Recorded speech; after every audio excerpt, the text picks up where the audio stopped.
Hello folks, and welcome to another tutorial.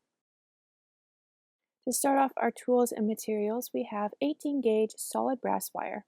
Next we have some 22 gauge wire for attaching the beads. Choosing a 4mm bead, I went with cultured pearls. And we also need a ring mandrel to shape and size the ring. For pliers, we have some nylon jaw pliers, wire cutters, chain nose pliers, and round nose pliers. Using the nylon jaw pliers, we are going to begin by straightening out a length of the 18 gauge wire. I forgot to mention this at the beginning, but having a file on hand is super helpful for smoothing out wire. To begin shaping the ring, we will place the wire onto the ring mandrel and wrap it completely around. Overlapping the wire, we want to make sure that the ends are curved with the rest of the ring. I find that using the handles of my pliers works way better than trying to press the wire with my fingers. Next, we are going to grab our wire cutters and we want to snip the ends of wire so that they are exactly flush to each other. You can see here that the wire slipped when I was cutting it the first time, so I'm just going to go back and make sure that I'm holding the wire tightly against the ring mandrel, pressing it to have that curved shape, and then I'm going to take the wire cutters and snip off any excess wire so that the ends meet flush. Taking the wire off the ring mandrel, I'm just going to use my fingers to gently overbend the wire so that as it naturally springs back, the ends will meet perfectly. Next up, we are going to straighten a length of 22 gauge wire. We are going to use this 22 gauge wire to hide the joint on the band of the ring. We are going to bring that 22 gauge wire in through the ring, pulling out a length of wire that is about 3 or 4 inches long. And with this long end of wire, we are then going to begin wrapping that 22 gauge wire tightly against the band of the ring. Holding both wires firmly, continue wrapping the smaller wire around the bigger one. The idea with creating this spiral is to create a wrapping that is long enough that we can then slide it over both ends of the wire to hide the joint in the ring.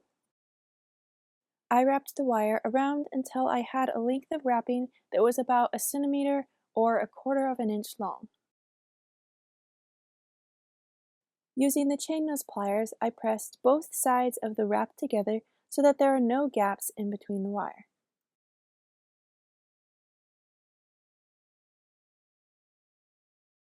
Leaving a tail of the 22 gauge wire, we are then going to work the end of wire into the wrapping.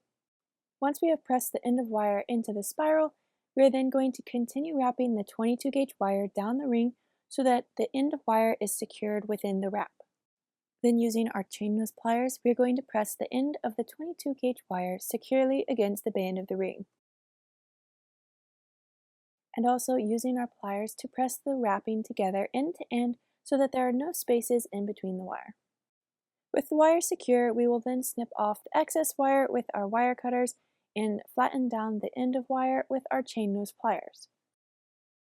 Placing the ring onto the ring mandrel, we will again use the handle of our pliers to round out the ring. Again, with the 22 gauge wire, we're going to pull out a length that is about 3 or 4 inches long and cut it off. This is what we are going to use to attach the beads.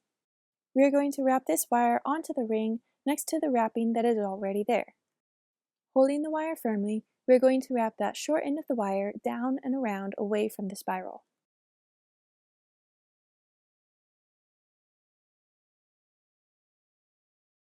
Using the chain nose pliers, we will press that wrapping together and then tightly secure the end of wire against the ring.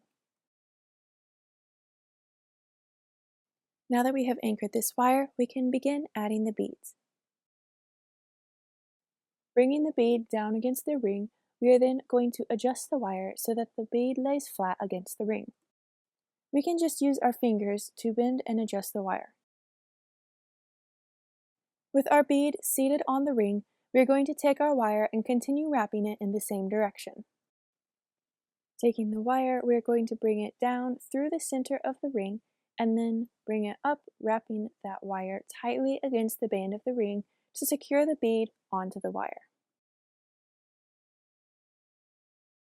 Again, threading the wire through the center of the ring, we are going to wrap it 2 times.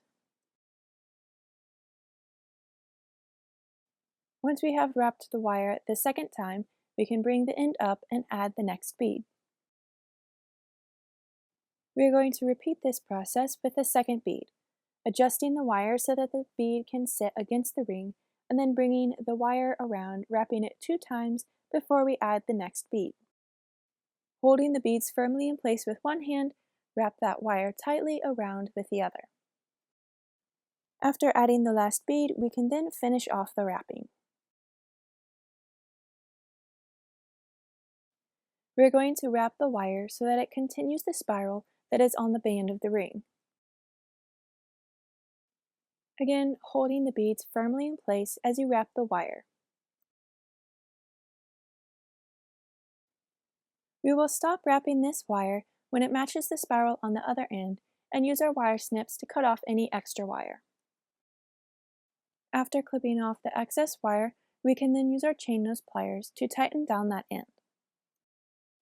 We can then also use the chain nose pliers to press the entire wrapping together, or we can use our fingers to do this.